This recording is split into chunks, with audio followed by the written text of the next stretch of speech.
मालदीव में 2 महीने पहले नई सरकार बनने के बाद चीन के साथ इसकी करीबी लगातार बढ़ रही है। चीनी राष्ट्रपति के साथ द्विपक्षीय बैठक कर लौटे राष्ट्रपति मुइजू ने भरोसा जताया है कि आने वाले समय में दोनों देशों के संबंध नई ऊंचाइयों पर पहुंचेंगे। मुइजू ने कहा कि चीन मालदीव की संप्रभुता का पूरा समर्थन करता है। दोनों देश एक दूसरे का सम्मान करते हैं। मुइजू का बयान इसलिए भी अहम है क्योंकि राजनयिक विवाद के कारण मालदीव और भारत के रिश्ते कड़वे हो चुके हैं। राष्ट्रपति बनने के बाद पहली राजकीय यात्रा पर चीन पहुंचे मुइजू ने चीनी समकक्ष जिनपिंग के अलावा वहां के प्रधानमंत्री समेत कई शीर्ष अधिकारियों से मुलाकात की थी। यात्रा के दौरान 1.5 दर्जन से अधिक समझौतों पर साइन करने के बाद शनिवार को मालदीव लौटे राष्ट्रपति मुइजू ने कहा, चीन ने 1972 में राजनयिक संबंध स्थापित करने के बाद से मालदीव के विकास में निरंतर सहायता की है। उन्होंने ये भी कहा है कि चीन की बेल्ट एंड रोड इनिशिएटिव यानी BRI द्विपक्षीय संबंधों को एक नए स्तर पर ले गई है।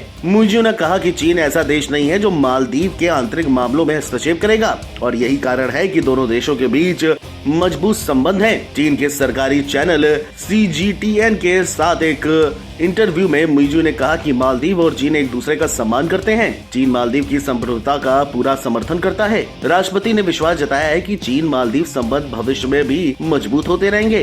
राष्ट्रपति शी जिनपिंग नागरिकों के हित को पहले रखते हैं और उनके नेतृत्व में चीन की अर्थव्यवस्था नई ऊंचाइयों पर पहुंची है। राष्ट्रपति मुइजू के मुताबिक राष्ट्रपति शी जिनपिंग ने उन्हें आश्वासन दिया है कि चीनी सरकार मालदीव को उसके लक्ष्य हासिल करने में मदद करेगी। उन्होंने कहा कि जिनपिंग के साथ साथ खुद उनके दृष्टिकोण में मालदीव की अर्थव्यवस्था को मजबूत करना और लोगों की अपेक्षाओं के अनुरूप प्रगति लाना शामिल है। बकौल मुइजू मालदीव को एक ऐसे देश में बदलना चाहते हैं जो उनके दृष्टिकोण के ढांचे के भीतर अन्य विकसित देशों के साथ सद्भाव बरकरार रखते हुए रिश्ते कायम करे।